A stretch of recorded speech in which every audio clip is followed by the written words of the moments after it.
നിങ്ങൾക്ക് ഓർമ്മയുണ്ടോ? കഴിഞ്ഞ ദിവസങ്ങളിലെ വ്ലോഗ് എടുത്തപ്പോൾ ഞാൻ പറഞ്ഞിട്ടുണ്ടായിരുന്നു എൻ്റെ മുഖത്ത് അത്രയും കുരുവും എന്താ ഭയങ്കരമായിട്ടൊരു തിക്നെസ് ഒക്കെ വന്നിട്ട് ആ കുരു വന്ന സ്ഥലങ്ങളിൽ നല്ല തിക്നെസ് ഒക്കെ വന്നിട്ട് മഹാവൃത്തിയേടായിട്ടിരുന്നെന്ന്.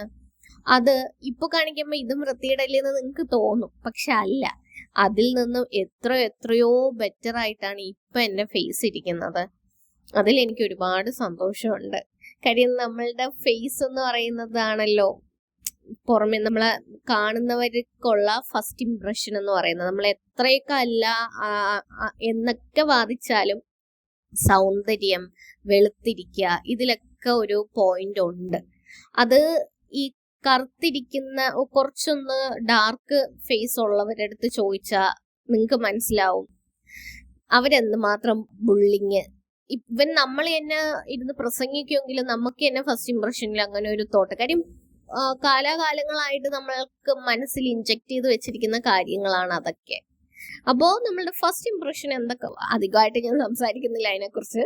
എന്തൊക്കെ പറഞ്ഞാലും ഫസ്റ്റ് ഇംപ്രഷൻ നമ്മുടെ ഫേസ് ആണ്. അപ്പൊ അത് കുളമായിരിക്കുമ്പോൾ തന്നെ നമുക്കൊരു കോൺഫിഡൻസ് കുറവാണ്. ഇപ്പൊ കുറച്ച് ഭേദമായി വരുന്നുണ്ട്, നോക്കാം എന്താവുമെന്ന്.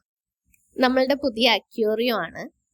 എനിക്കും ചേട്ടനും മോക്കും ഒരേപോലെ, ചേട്ടൻ എന്ന് പറയുമ്പോൾ എൻ്റെ ഹസ്ബൻഡിനും ഒരേപോലെ ആഗ്രഹമുള്ള ഒന്നാണ്, അല്ലെങ്കിൽ ഒരുപാട് ഇഷ്ടമുള്ള ഒരു കാര്യമായിരുന്നു അക്വേറിയം. നമുക്ക് നമ്മളുടെ വീട്ടിൽ ചെയ്യാൻ പറ്റിയിട്ടില്ല. പക്ഷെ ഞാൻ ബിടെക് പഠിക്കുന്ന സമയത്ത് ട്യൂഷൻ എടുക്കുമായിരുന്നു. അതിൽ നിന്ന് കിട്ടുന്ന ചെറിയൊരു വരുമാനത്തിന്റെ ചെറിയൊരു പോർഷൻ ഞാൻ ഈ അക്വേറിയത്തിന് വേണ്ടിയിട്ട് സ്പെൻഡ് ചെയ്യുമായിരുന്നു. ഒരു വലിയ ഫിൽറ്ററൊക്കെ വെച്ചിട്ട് ഇതുപോലെ ടാങ്കൊക്കെ വെച്ചൊരു അക്വേറിയം ഒരിക്കലും വീട്ടിൽ സമ്മതിക്കില്ല.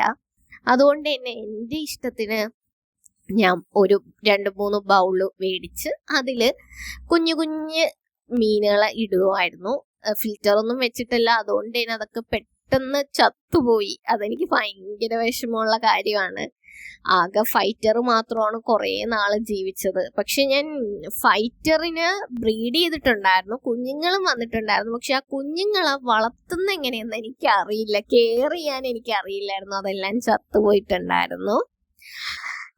എനിവേ എനിക്കും ചേട്ടനും കുഞ്ഞിനും ഒരുപാട് സന്തോഷമായി. ചേട്ടന്റെ വീട്ടിൽ പിന്നെ ഒട്ടും പറ്റില്ലായിരുന്നു. അതുകൊണ്ട് തന്നെ നമ്മളിവിടെ റെന്റിന് വീടെടുത്തപ്പോഴത്തേക്ക് ഒരു അക്വേറിയം വെച്ചപ്പോ കുഞ്ഞു പിള്ളേരെ പോലെ നമ്മൾ സന്തോഷിക്കുകയായിരുന്നു. അതങ്ങനെയാണല്ലോ, നമ്മൾ ഒരുപാട് ആഗ്രഹിക്കുന്ന, മറ്റുള്ളവർക്ക് കാണുമ്പോൾ ഭ്രാന്തായിട്ട് തോന്നാം, പക്ഷെ നമുക്ക് മാത്രമല്ലേ അറിയുള്ളൂ നമ്മൾ അതിൽ നിന്നും എത്രമാത്രം സന്തോഷം കണ്ടെത്തുന്നത്.